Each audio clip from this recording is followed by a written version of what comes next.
Om Namo Bhagavate Vasudevaya. Om Namo Bhagavate Vasudevaya.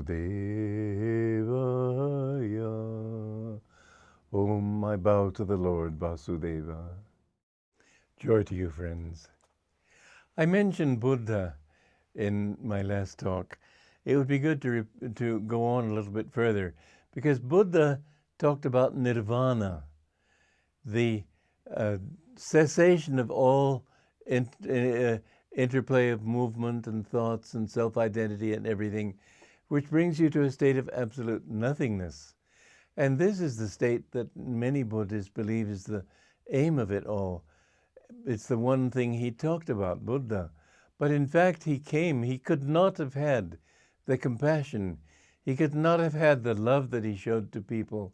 He could not have had the wish to help people had he not also been aware of a higher truth. It's true he talked about the Sankhya aspect of it too. There was one woman who came to him and asked him to bless her because her son had just died and she was grieving deeply. And so he gave her he told her, get a certain oil and put that on him. And as she was leaving, he said, she was very happy. She thought, now I'll do it. He said to her, you must, however, get it from a house that has never seen death. And she thought, well, that'll be easy. She came back a week later and she said, I failed, Master. I have not found a single house that has not known death. And then he said, you see, my daughter, this is the nature of this world. You must get out of this world. Get out of this charnel house of death, which is what this world really is.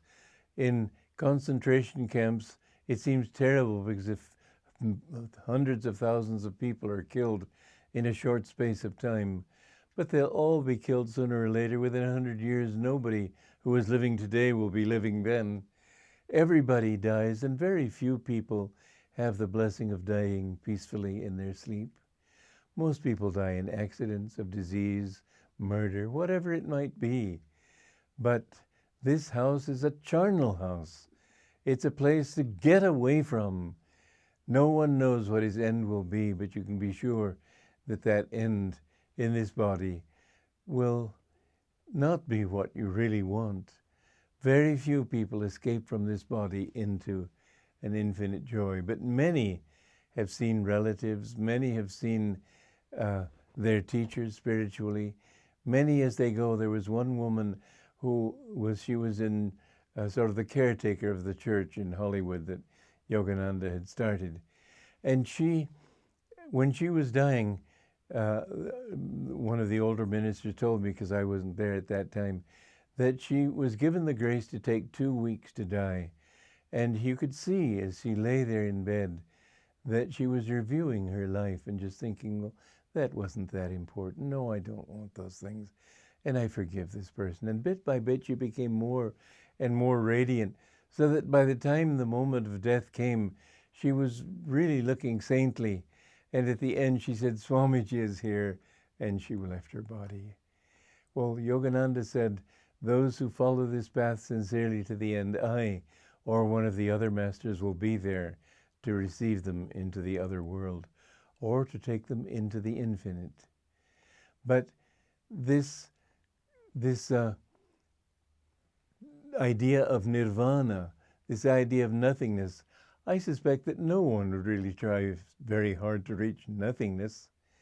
I read an article put out by the official, you might say, church of Thailand, the official regime, whatever it might be spiritually, and they compared the teaching of nirvana with Satchidananda of Shankaracharya. And being ignorant, they didn't understand that Shankara was not different from Buddha. He was just bringing people back to the central point again.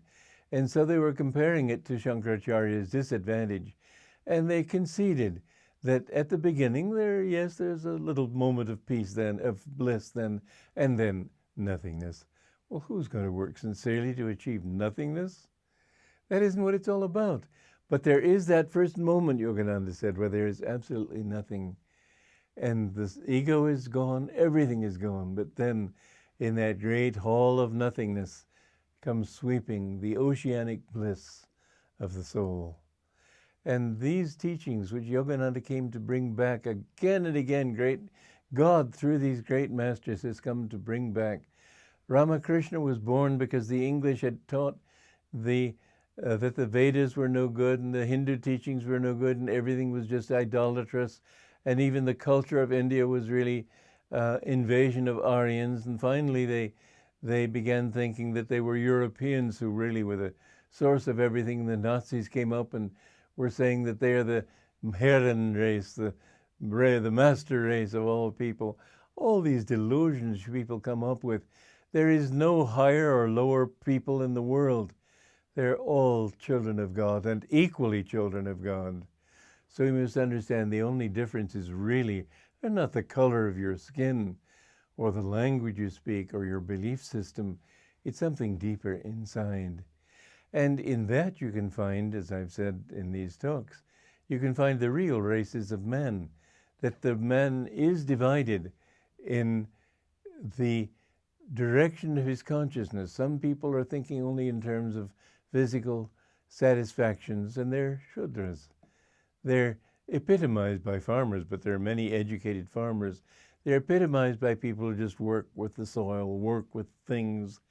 But when they develop a certain amount of intelligence, begin to use that, then they become Vaishyas, who think in terms of how to use their intelligence to get ahead in the world. And so a Vaishnava may be a Bakabanya, as they'd say in India, somebody who is thinking only in terms of using his cunning to get rich, even over other people. And the ego, which when it's on that level, in that state, of that race, you might say, it thinks, well, if other people lose and I gain, then obviously I'm gaining. There's no loss for me. A Kshatriya who's at a higher level will realize that if you take from others, even if your ego has more, really what it has is more burden, and therefore you've lost. You haven't gained. So subtler understandings give the real races of man. And the teaching of Buddha was that everything is really up to you. You have to attain this state. But what is it you have to attain? That's what Shankaracharya came to teach. And his teaching was the truth. We need to go beyond that to understand that it's not, because also his teaching became corrupted and people began thinking it's all a dream, nothing is real, there's only infinite bliss, etc. So what does it matter if I cheat people? What does it matter if I kill people? What does it matter if I steal or hurt others? And as Ramakrishna said, I spit on that philosophy. That's not true Vedanta. But Ramakrishna came to show that Hinduism is a very lofty teaching, and in a sense you have to call it the loftiest of all, because although Christ was a great master, Buddha was a great master, other great liberated souls have been great masters, people haven't understood what they taught.